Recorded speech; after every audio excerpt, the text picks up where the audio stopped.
welcome to Greenwood School District 50. On the ballot are 4 nonpartisan seats for Greenwood District 50 Board of Trustees. To cover a wide range of issues, Lucas and I decided on 4 general questions and chose to draw one question at random for the candidates of each seat. Although candidates for each seat were invited to participate tonight, unfortunately, Joanna Bishop, a candidate for seat 1, and James Williams, the incumbent candidate for seat 2, are not able to be with us tonight. So we will begin with seat 1, and I now invite Luke Downing to step forward, and we are going to ask him to give a 1-minute opening statement, and then we'll give him a question.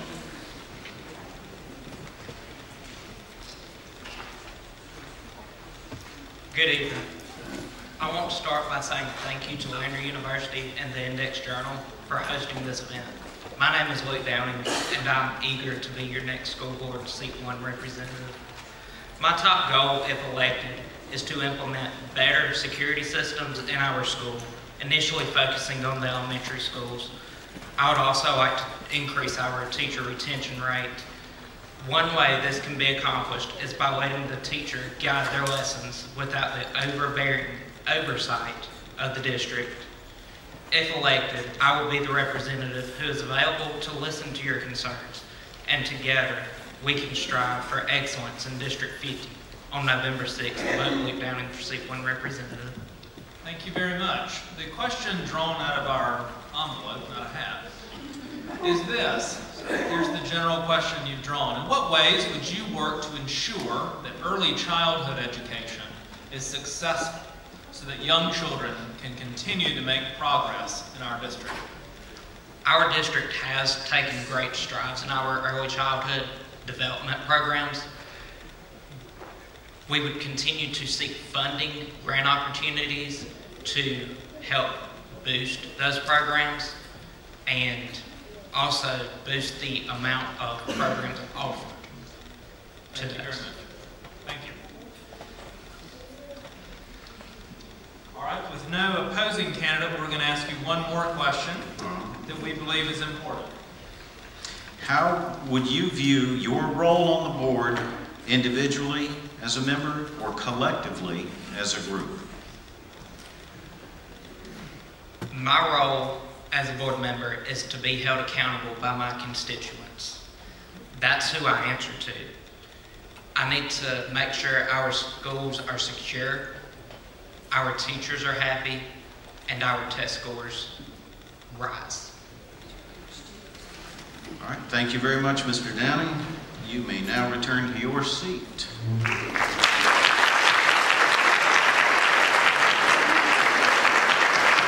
And now we move on to seat 2. For seat 2, Hillary Crago is here. Her opponent, as you heard, is not able to join us. So we're going to invite Ms. Crago to come forward to the podium. And I trust that my colleague is drawing a question out of our envelope as we speak. Okay, good. And so, Ms. Crago, welcome. And now for your opening statement of 1 minute. All right, thank you. Lady Bird Johnson once said, "Children are apt to live up to what we believe of them." I love that quote, and I believe it's true. When I look into my daughter's eyes, I see hope, I see the future, and I believe that is what our teachers see when they look into the eyes of our students. I want to equip our teachers by providing them with a work environment that not only encourages feedback and support, but welcomes it without reprisal. These professionals and champions of children spend more time with our kids than we do. They need to feel uplifted, supported, and encouraged. A 5% increase in SC Ready test scores is achievable.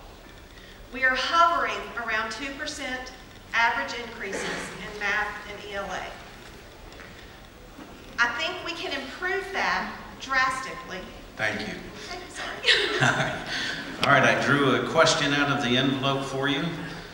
What budgetary priorities do you have for District 50, perhaps discussing areas such as academics, the arts, and athletics? Well, I think a big budgetary concern is more teachers. Smaller class size is going to make a difference for teachers and students, which will automatically affect our test scores. And we've got to get teachers in the classroom. We've got to make it desirable to be in District 50. And we have to make that a priority. I think athletics are going to get funded because they just do. That comes from a different bucket a lot of the time. The arts are being funded with this new Performing Arts Center. But we do need a related arts teacher for music and art in each elementary school. That's a priority. So we've got to get more teachers in the classroom. Thank you very much. For you, we've also got that same additional question. How would you view your role on the board, individually as a member or collectively as a group? Well, I think board members bring something different to the board. I'm a parent. I see the day-to-day struggles and issues and opportunities in the classroom and at school through my child. I also want to be a liaison between parents, teachers, and the board. There needs to be a voice for teachers that is a champion of what they do, and there needs to be a voice for parents. And I think as a parent and a mother, I bring a unique perspective to the board because women think outside the box. And that plays to my advantage. Thank you very much, Ms. Grego. You may return to your seat.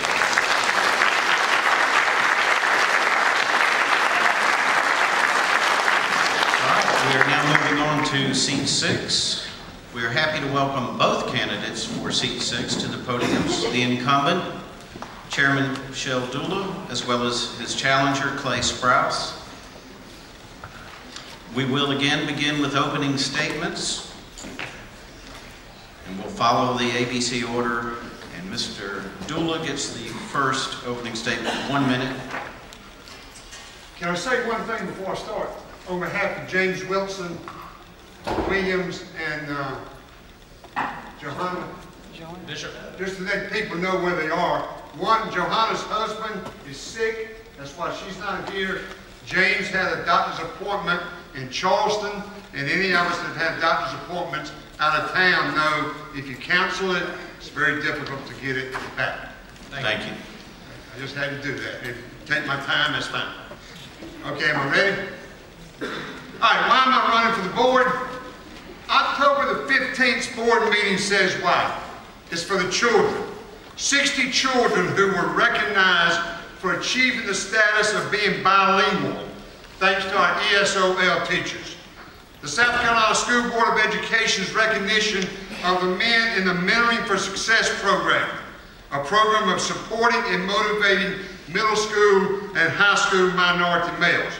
Recognition of 15 students in the Aerospace Engineering program as the #1 program in the nation. The children who may not be able to speak for themselves with the announcement of the agreement between the district and the Project Hope Foundation strengthening services to the autistic population. The fine arts teachers with their projected academic arts plan serving the talented children in the arts. It's all about the children whom we serve, all 9,145. Thank you. All right, Mr. Sprouse, your opening statement, 1 minute. Thank you so much, everyone, for being here, being engaged in the process. It makes me really excited as a citizen. I am a product of District 50, 1998 graduate of Emerald High School. My wife is a 12-year veteran, a Spanish teacher at Emerald High School. We have 2 small children, Cooper, who's 5, and Emily, who's 2, who I look forward to one day watching them walk across the stage as a graduate of District 50. The reason I am running is because I am not comfortable with where District 50 is right now. Many of our citizens are not comfortable with just being average. We want to win. We want to be the best. As an instructor and program coordinator of pharmacy technology at Piedmont Tech, I have an interesting insight into how our district is doing. I have a unique perspective and be able to look at and compare and contrast our district students with districts of the surrounding 6 counties. I look forward to providing a fresh perspective while utilizing what I do every single day in the classroom. Thank you. All right, I have drawn your random question, and we'll begin with you, Mr. Sprouse. First, in what ways would you work to ensure that high school graduates have the skills to succeed in the workforce or to attain success in pursuing a university degree? So, first of all, as a college instructor at Piedmont Tech, as I just said, I have a very unique insight into what our students are currently coming to college with, what kind of skills they are coming with. We understand there's been a very large amount of folks who agree that work ethic skills, these soft skills, have a problem. I am delighted to be able to be in this position to help these folks succeed. As far as high school is concerned, we need to be able to look at retention rates. These high schoolers are coming into high school and they are not necessarily prepared at their grade level. So we have to take a look at that. And again, as a college instructor, I just feel like I have a very unique perspective on what we can offer for them. Mr. Dooley.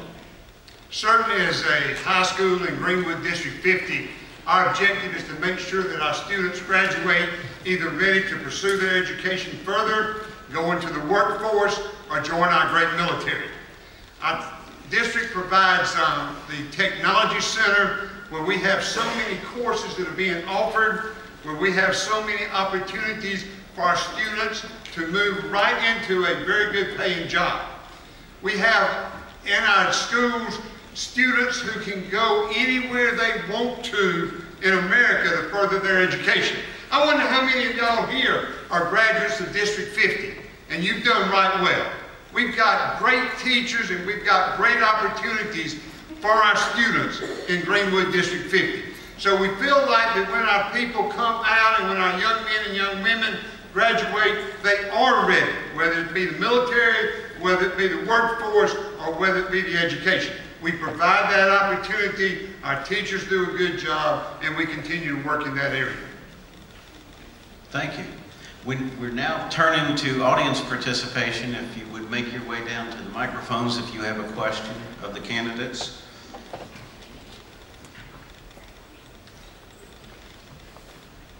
All right. I want to remind you, of course, there should be a lot of interest in this race, but please state your name and be sure the question is for both candidates.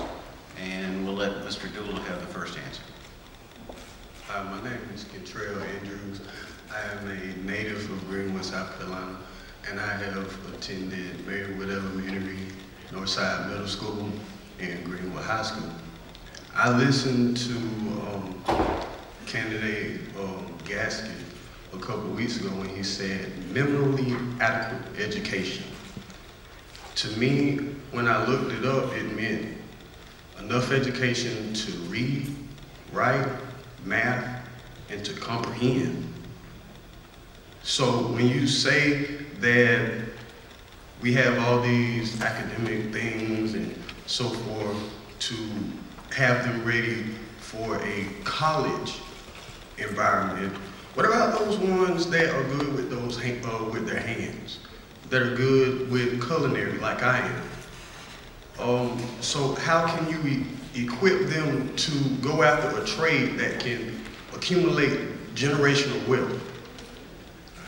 Mr. Dooley. Okay, excellent question. Our G. Frank Russell Technology Center is equipped to do quite a bit. We have a culinary arts program there, we have auto mechanics, and we could go on and on, where our students can go there and learn a hands-on approach and be ready to come out of that institution ready to further their income and get a good job. It's not just all about going to college, you're absolutely right. We want our students to be well-rounded, we want them to be able to come out and be good citizens of our community, to be good husbands, to be good wives, to be good fathers, to be good mothers. All that's involved in the education process.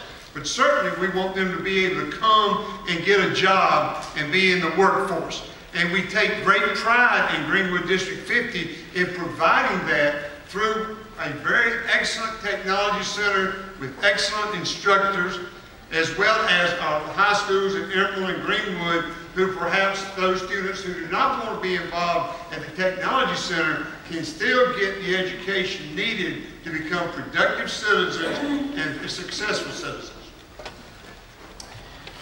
Thank you, Cantrell, for your question. I sure do appreciate it.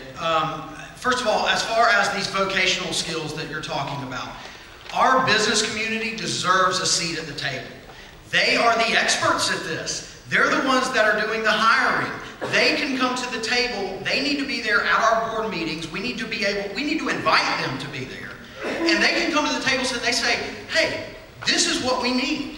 And then we as a board have a responsibility to respond by driving policies and procedures within the district. So is District 50 doing some great things? Absolutely, there's no doubt. However, at the Greenwood Partnership Alliance's 20th reunion, or 20th anniversary dinner at the Country Club a couple days ago, one of the executives at one of our industries, Ascend, said, you need to realize what the perception is of District 50 out there is, and it's not very good. And we have got to be able to work with these industries to meet the needs of their folks so that those jobs are being filled. Thank you. All right, we got one more question. Yes, ma'am. Hello, I'm Jamel Felder, and my question is, there's been a mass exodus of teachers from Greenwood 50, and I would like to know what the candidates and the incumbent thinks about that and what we need to do to ensure that our teachers, very good ones, stop leaving this district. Start with Mr. Sprouse. Well, thank you, Dr. Felder. I appreciate you coming tonight, and I think you have an excellent question. So since 2011, since my opponent became chairman of the board, teacher retention has fallen every single year.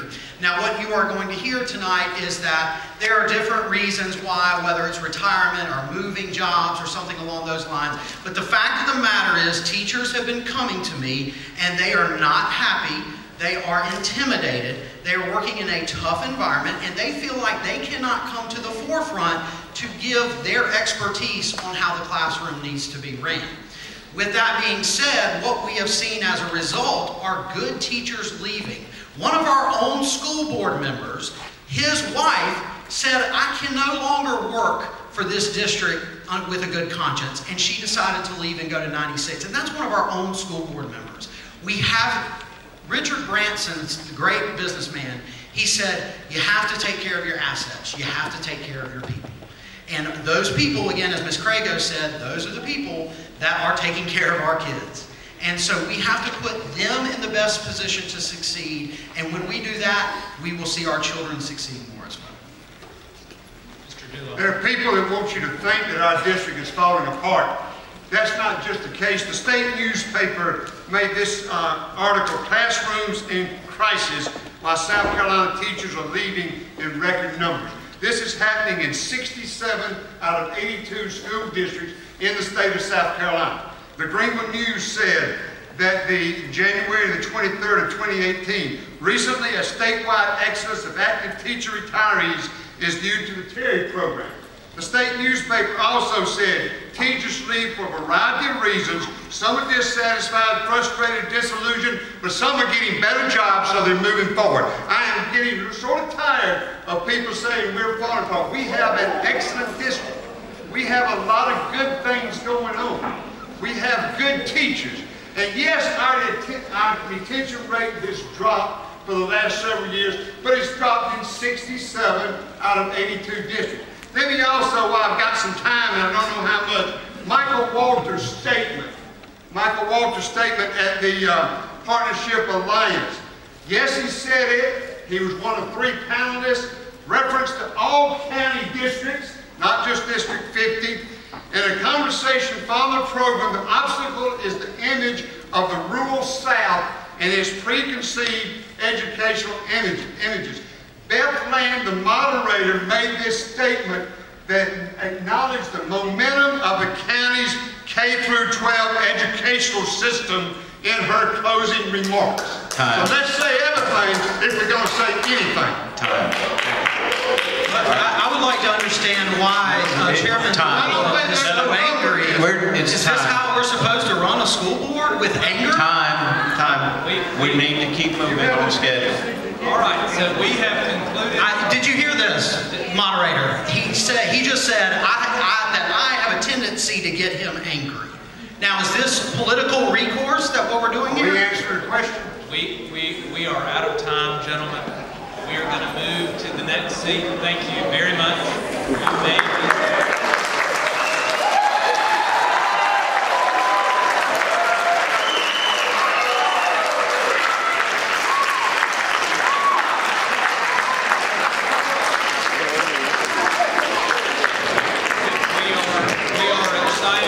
You may welcome the most patient people at the table, and they are Danielle Fields and Carlton Clute.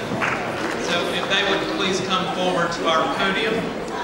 As you know, both of these candidates are not incumbents, but are challenger, new folks looking for a seat at the board.